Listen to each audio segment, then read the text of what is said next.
nous allons entrer maintenant dans ce qui se passera précisément dans cette semaine. rero reka twinjire mu bizakoreka muri kiriya cyumweru cya nyuma. Pour nous, en tant qu'Église, il n'y a pas de doute. Kuri twe nk'itorero ntacyo dushidikanyaho Il gihari. faut que l'enlèvement ait lieu. Ni ngombwa ko kuzamurwa kw'itorero kuhaba. Nous, c'est comme si un juif Twebwe ni nk'aho umuyahudi dira que yavuga ngo notre temple est prêt à être reconstruit ingoro yacu twiteguye kuyubaka parce que nous voyons que l'église va être enlevée. kubera ko tubona itorero rigenda kutwagwa kuzamurwa. S'il avait la révélation, Mu gihe yaba afite iryo hishurirwa il saura que tant que l'église n'est pas enlevée, azamenya ko igihe cyose itorero ritaratwagwa, même si ils sont prêts pour le temple, nubwo biteguye ngo bubake ingoro ils ne yabo peuvent pas construire. ntabwo bashobora kuyubaka.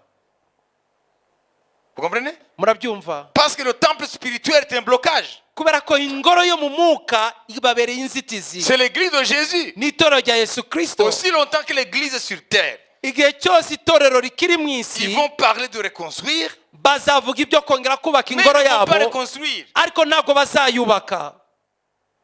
Parce que les deux temples ne peuvent pas cohabiter en même temps. Kubera ko izo ngoro zombi ntizishobora kubangikana mu gihe kimwe. Le deuxième temple de Jérusalem Ingoro ya kabiri ya Yerusalemu a été détruit yarashenywe parce que Dieu avait en vue le temple spirituel. kubera ko Imana yari ifite ingoro yo mu mwuka yenda kubaka, Ça veut dire l'église. ari ryo torero. Maintenant qu'il part de reconstruire, Ubu rero barimo bavuga kongera kubaka c'est ingoro que le yabo, temple spirituel va partir. nuko ingoro yo mu mwuka yenda kutwagwa, Ce que la Bible appelle enlèvement de l'église. ari byo Bibiliya ivuga kuzamurwa Et kw'itorero. maintenant le chemin sera ouvert Noneho inzira izaba pour qu'il ikinguye reconstruise le troisième temple. kugira ngo bubake ingoro yabo ya gatatu. Et voilà, nous partons au ciel. None turazamuwe mu ijuru, Le temple spirituel. ingoro yo mu mwuka. Nous avons vu que Israël, Twabonye ko Isirayeli sous la menace de la destruction par les nations d'alentour, ça veut dire qu'aujourd'hui Israël est menacé. ni ukuvuga ngo uyu munsi Isirayeli irabangamiwe. Ça veut dire l'Iran parle de détruire Israël,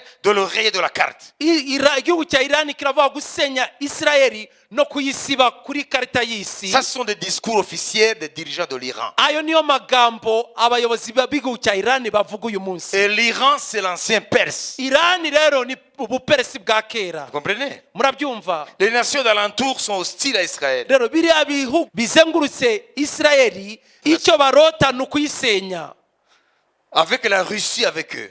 Bafatanije n'igihugu cy'Uburusiya. Alors, après l'enlèvement, Nyuma yo kuzamurwa kw'itorero, cet antisémitisme que nous voyons aujourd'hui grandissant uwo mwuka wo kwanga abayahudi urimo urazamuka uyu munsi va maintenant monter, atteindre un niveau où Israël va avoir peur de sa survie. uzazamuka ugere ku kigero aho Isirayeli igira ubwoba ko yakomeza kubaho.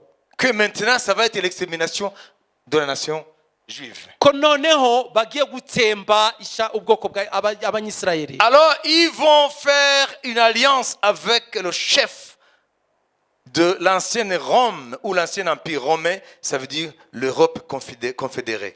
Noneho icyo gihe bazahita bakorana isezerano ry'amahoro n'uriya mutware w'Abaroma, Roma ya kera, ariyo iki gihe biriya bihugu byishize hamwe by'Uburayi. Ça veut dire le peuple qui avait détruit Jérusalem Ni ukuvuga ngo ni bwa bwoko bwari bwarasenye Yerusalemu et le temple. n'ingoro. Et en vertu de cette alliance, Rero kubw'iryo sezerano Dieu dit que Imana ivuga ngo c'est une grave erreur.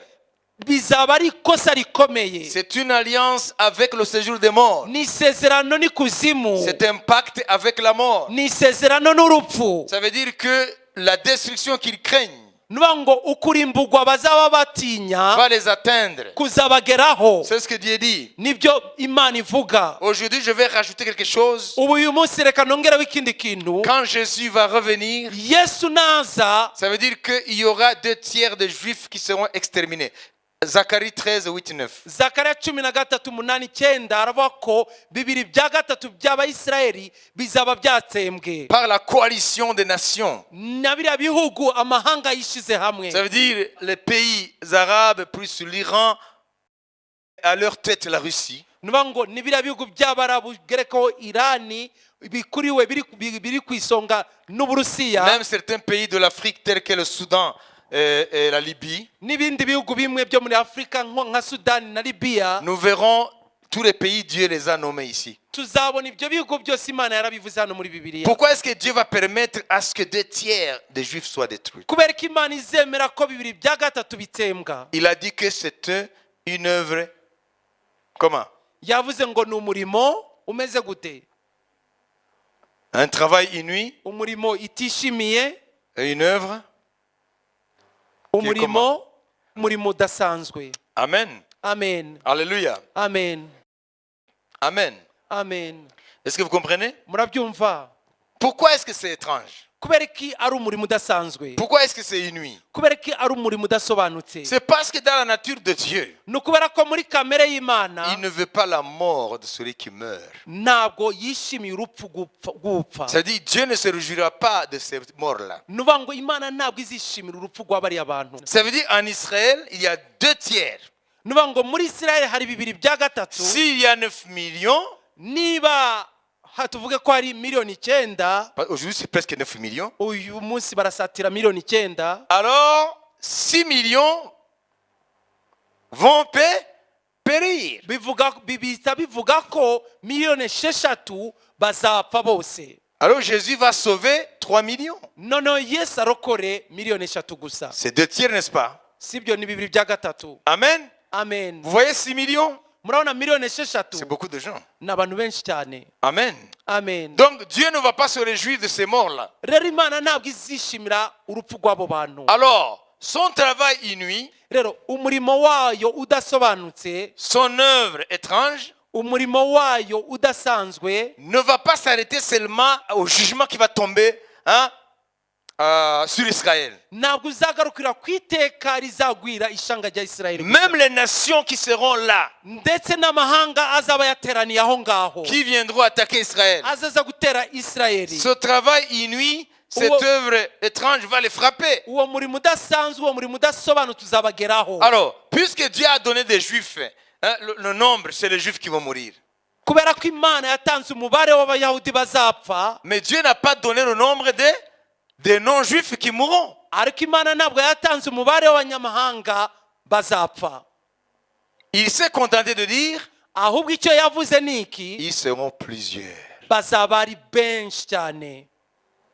Lisons vite. reka dusome vuba Lisons dans Joël 3,14. mu gitabo cya yoweri 3:14. Bon, en français, il est dit, c'est une multitude dans la vallée du jugement, car le jour de l'Éternel est proche dans la vallée du jugement. dore inteko nyinshi ziri mu gikombe cyo guciramo imanza, kuko umunsi w'Uwiteka wo guciramo iteka mu gikombe cy'imanza uri hafi. Alors, ils sont combien? hano baravuga ngo ni bangahe? bangana iki? Ni benshi. Hein? Ils sont combien? bavuga bangana gute? C'est une multitude. inteko nyinshi. Vous voyez, on va terminer. turenda kurangiza. Pour Israël, il donne un chiffre exact. kuri isirayeli itanga umubare ukwiye. Amen. Amen. La dernière bataille de l'histoire de l'humanité intambara ya nyuma y'inyokomuntu qui va amener Jésus izagarura yesu pour revenir régner sur terre akaza kwima ingoma ye ku isi, va emporter 2/3 des juifs izahitana 2/3 by'abayahudi, et il va sauver le reste qui est l'équivalent de 1/3. hanyuma arokora abasigaye aribo 1/3. N'est-ce pas? sibyo? Amen. Amen. Nous lisons dans Zacharie 13, 8, 9. tubisoma muri zakariya 13:8-9. Alors, qu'en est-il des nations qui seront là? noneho inteko z'amahanga zaba ziteraniye aho ibyazo bimeze gute? Dieu ne donne pas le nombre. imana ntabwo itanga umubare Seulement il dit c'est une multitude. ahubwo igarukira kuvuga ngo ni abantu benshi cyane. Une multitude.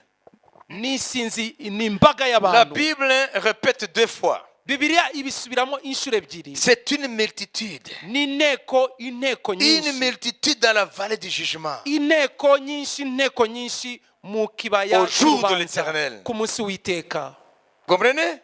murabyumva? Ça veut dire qu'il y aura beaucoup de morts. niyo ngo hazapfa abantu benshi cyane. S'il y a 2/3 des juifs, niba dufite bibiri bya gatatu by'abayahudi alors chez les nations, mu mahanga rero les non-juifs abatari abayahudi qui seront là, bazaba bateraniye aho ils seront une multitude bo bazaba imbaga y'abantu qui seront exterminés là-bas. bo bazatsembwa hariya Alors Dieu dit, imana ikavuga rero c'est une œuvre étrange. ni umurimo udasanzwe C'est un travail inouï. ni umurimo udasobanutse 2 tiers de juifs, bibiri bya gatatu by'abayahudi une multitude n'imbaga y'abantu que Dieu n'a pas donné le chiffre exact. imana Est-ce que vous comprenez itatanze là? umubare ushitse Hein? Ma question est la suivante. Est-ce que c'est pas compté? ikibazo cyanjye ni iki? Est-ce imana que Dieu ntabwo a donné un chiffre exact pour Israël et ne pas donné un chiffre exact pour les morts parmi les nations? kubera ko imana yatanze umubare wuzuye kuri isirayeli ku mahanga nitanga umubare wuzuye C'est que Jésus revient pour Israël. nuko yesu aziye isirayeli Parce qu'il y a une semaine prophétique qui reste à accomplir. kuko hari icyumweru cya nyuma gisigaye cyo gusohoza Ce qui l'intéresse, c'est Israël. icyo we aje areba ni isirayeli Voilà pourquoi il donne même les précisions du nombre de morts. niyo mpamvu atanga n'imibare ishitse y'abazapfa Parce qu'il revient pour avoir le reste là, kubera ko aje kurokora bariya basigaye qui vont devenir l'Israël du millénium, bo nibo bazahinduka isirayeli yo mu gihe cy'imyaka igihumbi le règne du Messie. ingoma ya mesiya C'est pas que les nations n'ont pas de valeur. ntabwo ari uko amahanga nta gaciro afite Non, ils sont capables de dire, pour les nations, ils seront une multitude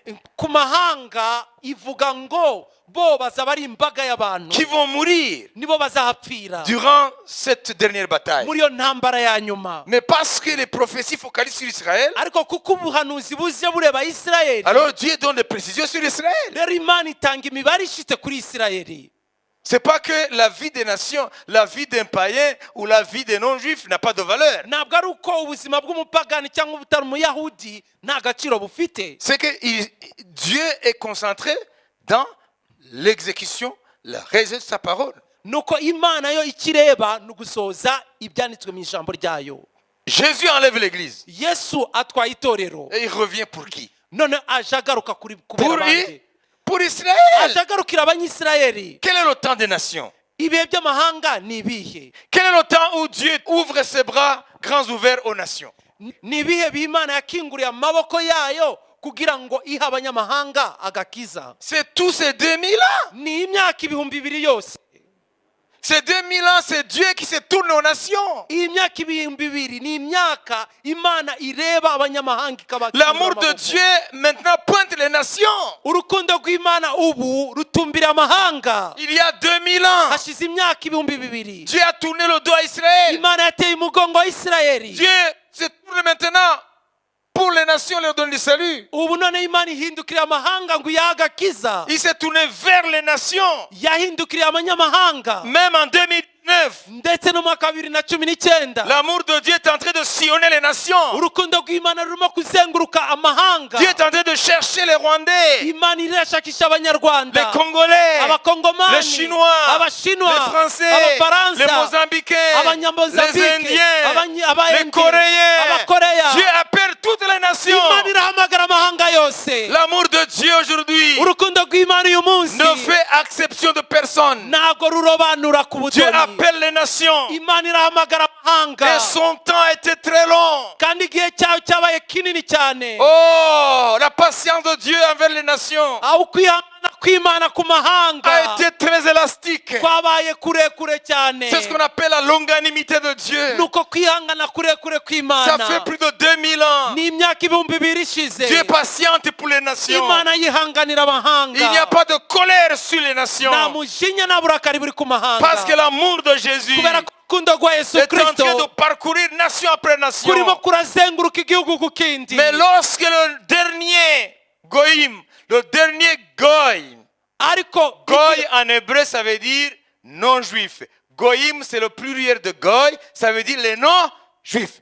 Goï ça veut dire non-juif au singulier. Goïm ça veut dire les non-juifs au pluriel. Alors, le dernier goy à entrer dans le salut, dans l'église, umunyamahanga wa nyuma kwinjira mu itorero lorsqu'il va entrer le dernier, igihe azinjira uwa nyuma pour boucler la boucle du nombre qui est connu de Dieu lui-même, kugira ngo afunge umubare uzwi n'Imana gusa, à ce moment-là, le temps de patience pour les nations sera fini. icyo gihe cyo kwihangana kw'Imana ku mahanga kizaba kirangiye. Alors Dieu va maintenant, encore une fois, faire volte-face et faire comme ça.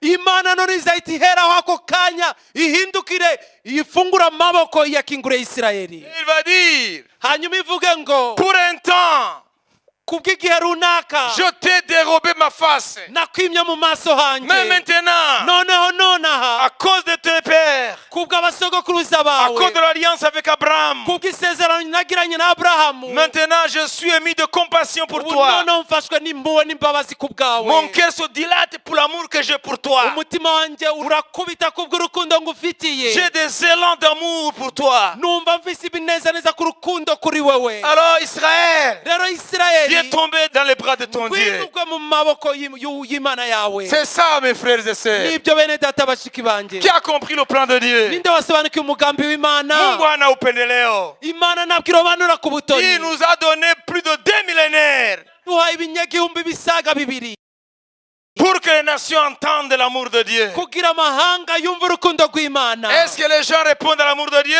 Abantu baritabira urukundo rw'Imana, Pas comme Dieu l'attendait. ntabwo ari uko Imana yari ibyiteze. Non. Oya, Les gens vivent comme si Dieu ne les a jamais aimés. abantu babayeho nk'aho Imana itigeze ibakunda, Ils font fi à la mort de Jésus. ntacyo bitayeho ku rupfu rwa Yesu. Pourtant, mes frères et sœurs, Kandi bene data, il y a plus de 2 millénaires, hashize imyaka ibinyagihumbi bibiri Dieu tend ses bras et ses mains pour les nations. Imana ikinguriye amaboko iteze ibiganza Si nous ibitegeye sommes amahanga. sauvés, Niba twarakijijwe alors que nous sommes les goïms, kandi turi abanyamahanga, ça veut dire que Dieu, bivuga ko Imana il est venu nous chercher. yaje kudushaka. Il n'y a pas de doute. Nta gushidikanya kuri icyo. Si je suis sauvé, Niba il nkijijwe est venu me chercher. yaje kunshaka. Si tu es sauvé, Niba ukijijwe il est venu te chercher. yaje kugushaka. Même aujourd'hui, ndetse n'uno munsi il est en train de chercher irimo dans gushakisha chaque nation. muri buri gihugu, Parce que bientôt, kubera ko vuba le nombre connu de Dieu seul, umubare Imana izi yonyene des nations qui vont entrer dans l'église, w'abanyamahanga bazinjira mu itorero, le dernier qui entre, uwa nyuma azinjira Dieu ferme Imana et irafunga, l'enlèvement. hanyuma hahita haba Et kuzamurwa après kw'itorero. l'enlèvement, Hanyuma nyuma y'uko Dieu kuzamurwa, va encore une fois tourner sa face d'amour pour Israël. Imana izahita yongera kandi ihindukiriza urukundo rwayo kuri Isirayeli. Et si Israël revient aujourd'hui, Rero niba tubona Isirayeli igarutse uyu munsi, ça veut dire que bishatse kuvuga ko le rendez-vous de Dieu avec son peuple est sur le point d'arriver. gahunda Imana ifitanye n'ubwoko bwayo irenda kubaho. Et quel est le message pour nous les goïms? Twebwe rero ubutumwa butureba abanyamahanga n'ubuhe? Ça veut dire que nos frères et sœurs, Nuvuga ngo bene data bashiki bacu, nos familles, imiryango yacu, non-juifs, batari abayahudi, tous les non-juifs, abatari abayahudi bose ils sont en train de jouer avec un quart d'heure de grâce surabondante qui ne reviendra jamais. bariho barakinisha iki gihe gitoya gisigaye cy'umwanya w'ubuntu kitazigera cyongera kuboneka na gato. Qui a compris? Ninde wabisobanukiwe? L'heure est grave. Igihe kirakomeye tugezemo, Franchement. ndababwiza ukuri, Parce que la Bible est claire. kubera ko Bibiliya irabivuga yeruye. La dernière semaine, Kira cyumweru cya nyuma il ne revient pas pour les nations. ntabwo azaba aziye abanyamahanga, Il revient pour son peuple qu'il a connu d'avance. ahubwo azaba aziye ubwoko bwe yamenye kera. Il les a frappés Yarabahanye pour embrasser les nations. kugira ngo ashobore kugumbira abanyamahanga, Mais les nations n'ont pas voulu. ariko abanyamahanga ntabwo babikunze. Le pourcentage de ceux qui ont reçu Jésus Umubare w'abakiriye Yesu chez les nations ku banyamahanga par rapport au nombre de tous les non-juifs qui ont vécu sur terre, dufashingiye ku mubare w'abanyamahanga babaye ku isi cyangwa bayibayeho, c'est une infime partie. ni igice gito cyane, C'est n'umubare un muke. faible ni umubare muke cyane qui a reçu Jésus. wakiriye Yesu Kristo. Alors, je vais vous dire une chose Rero reka mbabwire ikintu kimwe pour terminer. kugira ngo ndangize.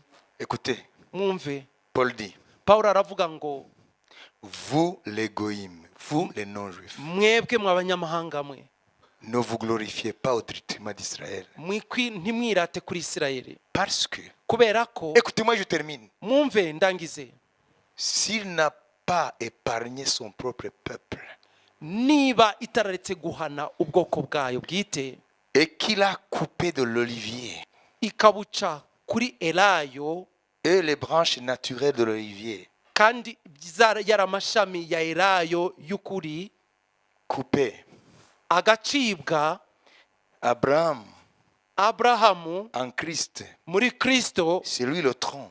niwe mubyimba, Les racines, c'est Christ. imizi ni Kristo, Les juifs, ce sont des branches naturelles. abayahudi ni amashami y'ukuri. Il a amené son épée Imana yazanye inkota yayo et il a iraca, coupé les branches ica amashami, naturelles.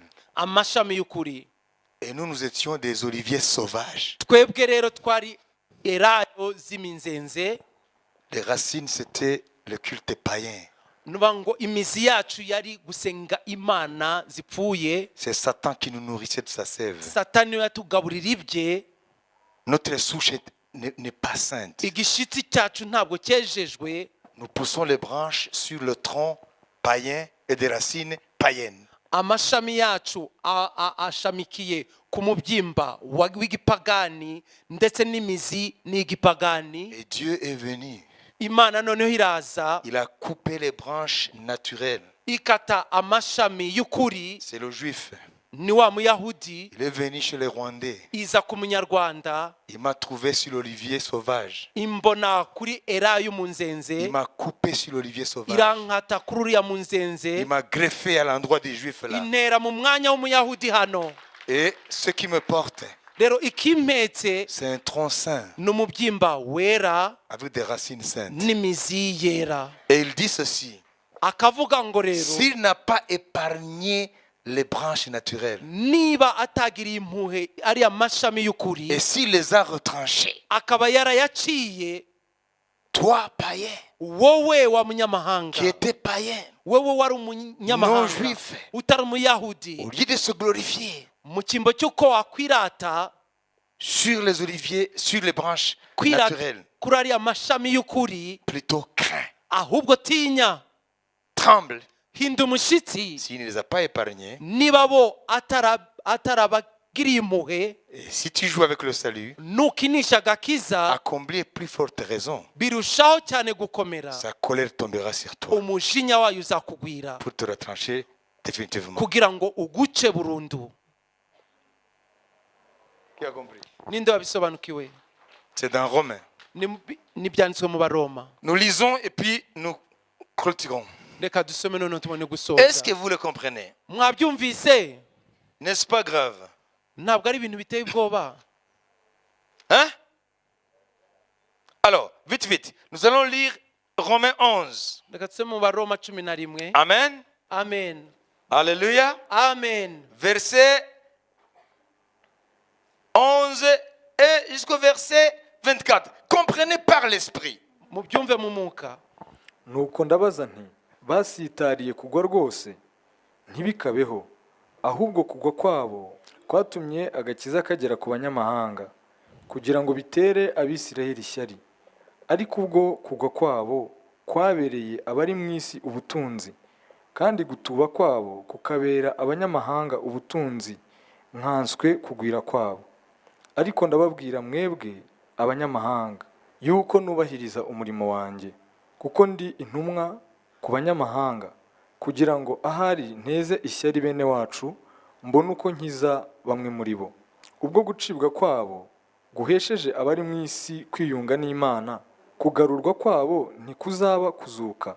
Ubwo ifu y'umuganura ari iyera, n'irobe naryo niko riri, kandi ubwo igishyitsi ari icyera, n'amashami nayo niko ari. Ariko niba amashami amwe yarahwanyuwe, nawe uri umunzenze wo ku gasozi, ukaba waratewe nk'ingurukira hagati y'amashami, ugasangira nayo amakakama y'igishyitsi cya elayo. Ntukirarire ugaye ayo mashami. uwo ni ndabwirwa umunyamahanga umunzenzi w'ingurukizi wo kuga wo ku gasozi. narababwiye iki umuntu akaza hano ngo jyewe rero ngo mbwira Yesu ngo rero ngo nutankora biriya ndakuvaho. muri icyo bisobanura urira urirarira, ntabwo uzi aho yakuvanye. ese muranyumva? gukinisha nibyo bavuga. ari komeza. Niba wirarira uyagaya, wibuke yuko atari igishyitsi kimeze kuri wowe, ahubwo ni wowe umeze ku gishyitsi.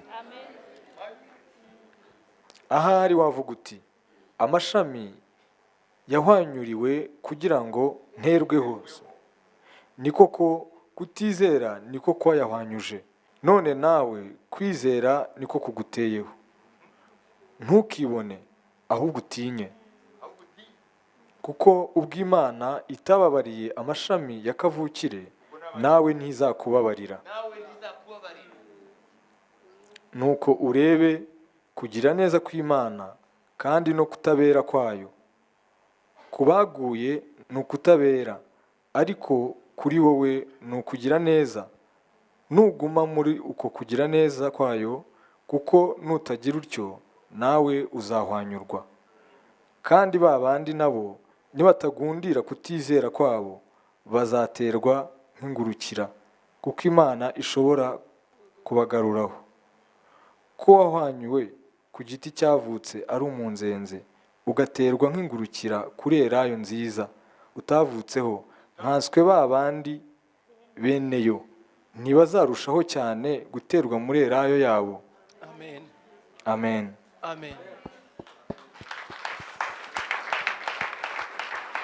Il n'y a pas d'autres versets plus parlants par rapport à la condition des païens nta yindi mirongo twabona yavuga ku byerekeranye n'abanyamahanga greffés sur l'olivier d'Israël batewe kuri elayo ya Isirayeli que ce que Paul vient de dire. kurenza ibyo Paul arangije kuvuga.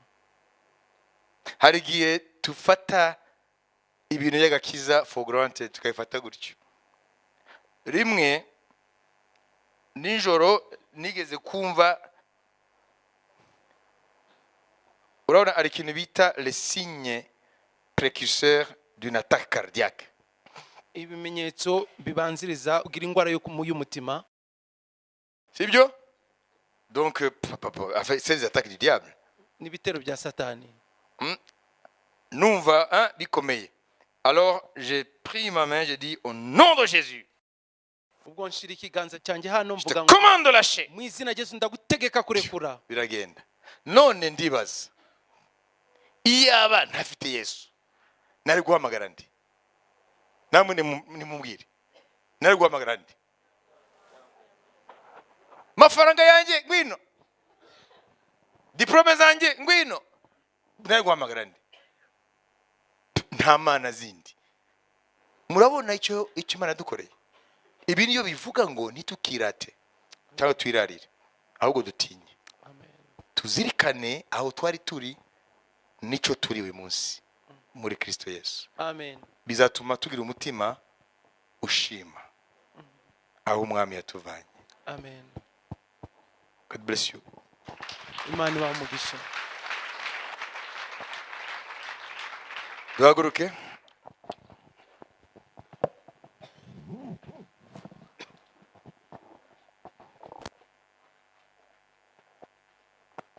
kadufata umunota umwe wese asenge, yisengere.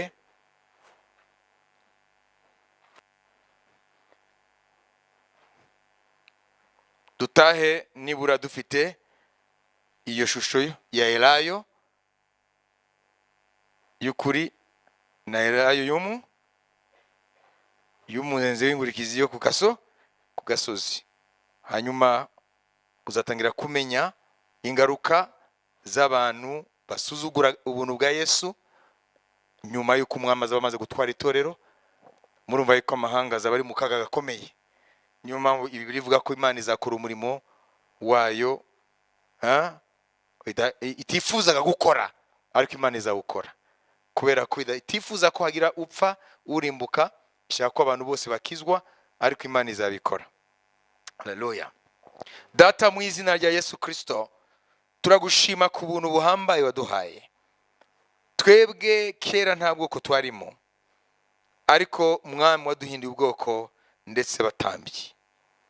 Kera twari Elayo zo mu ishyamba ugasozi, duhetswe n'abazimu, tugaburirwa n'imyuka y'abazimu, ariko uyu munsi waratuzanye Mwami nk'amashami ya Elayo mu ishyamba, udutera Mwami kuri Elayo yawe y'ukuri, tukaba twitwa abuzukuruza ba Aburahamu, tukaba dusangiye umurage w'abera, tukaba tutakibarizwa ku gishitsi cy'ikinyamahanga gihumanye, abadayimoni bagitera ijoro n'amanywa, ariko Mwami waratuvanye Mwami nk'amashami ya Elayo y'umunzenzi, uraduca uradutera kuri Elayo yawe.